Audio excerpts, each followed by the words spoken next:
What is a Stone Age EDC?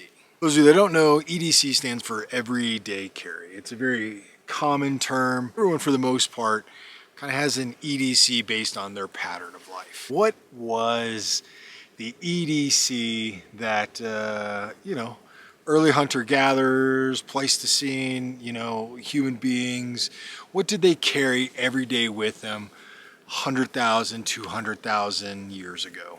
What was that Stone Age EDC? To be frank, we don't know.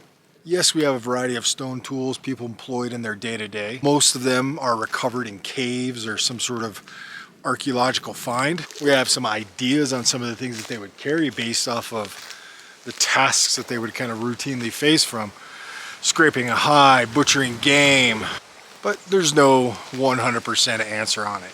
The only thing I can really base it on is what I carry. Simple cutting tools, 1 or 2 antler tines to sharpen an edge, but basic cutting tools. Process plant fibers, I can process game, I can shape wood, we could even create a fire with it through a spark. It's my Stone Age EDC. This is essentially my Stone Age EDC little carrier. I've used it in jungles, deserts, the mountains where I'm at now. There isn't a place where I wouldn't bring this and use it to get any number of tasks and crafts done. So the very first thing that's in there is 1 antler tine. This is essentially to sharpen and readdress all the edges of the flakes and the tools that are in this kit.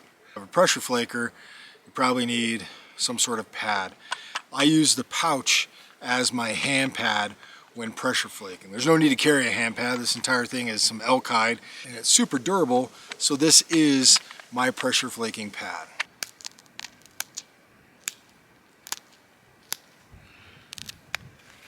First main tool is some sort of simple hand blade, really. It's just a flake. You can see even on this ventral side it's relatively smooth, and it's just edge work. It's got a nice little bulb here, almost like a little mini Acheulean hand axe, and it really allows me to have a good hold on this and score cut around a tree, really cut into some tendons if I'm doing any game processing.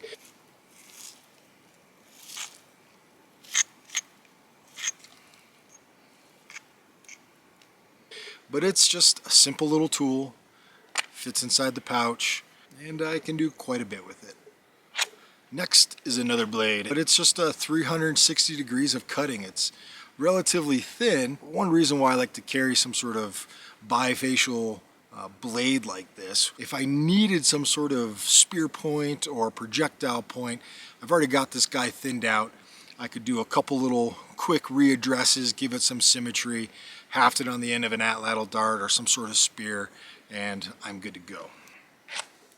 Next, I just have a little smaller blade. It's just a flake. Not much has been done to it. You can see smooth on the bottom. Process marmot with this. I've used this on bison, on elk, on mule deer. It's just a good little cutting tool. It allows you to kind of choke up on it and kind of get into where you need to go to do any sort of cuts. This is really great for cutting notches in fireboards.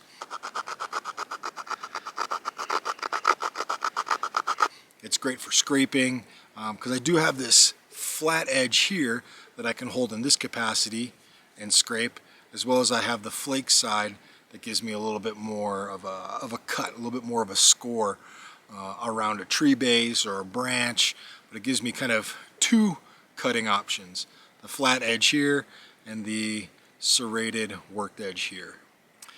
Next is a back blade. All right, this is just a simple blade that has some of the cortex on the back, and then it's just straight stone here. This is essentially my razor blade. This is cutting through hide. This is cutting through that tough material. It's more of like a knife, more of like a razor blade. It's giving me slices.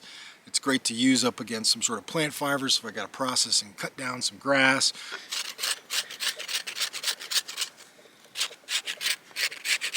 But it's a good little cutting tool. The thing with these, I replace them. Most of the blades that I use wind up getting replaced over time. Next is a relatively sharp, thin flake. This is really great for, again, slicing.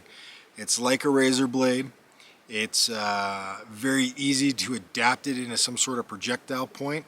Throw it on the end of an arrow or even an atlatl dart point, and it's pretty much in action. It's about the cutting, it's about the projectile, it's about not having to do a lot to it. Now I could, with the pressure flaker that I have, I could quickly make this into a point, but it serves multiple purposes.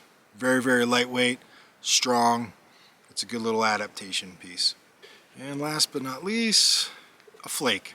A simple flake that if I needed to scrape a hide,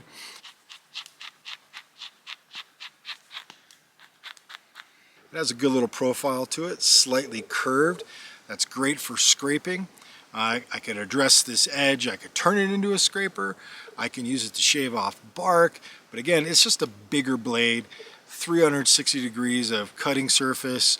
More importantly, if I had to, I could adapt it into some sort of projectile point, maybe a stone drill bit.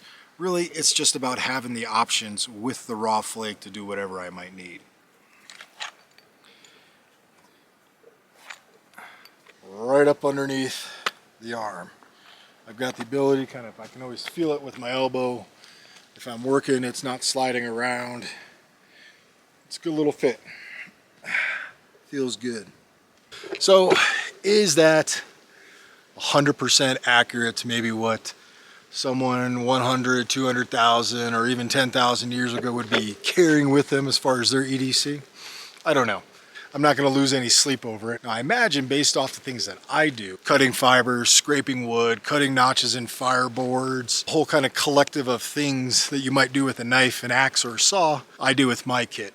So it makes sense to me. Ancient peoples probably did the exact same thing. Had a couple simple tools, some sort of pouch, whether it went around their neck, over their shoulder, and some sort of little waist wrap, who knows.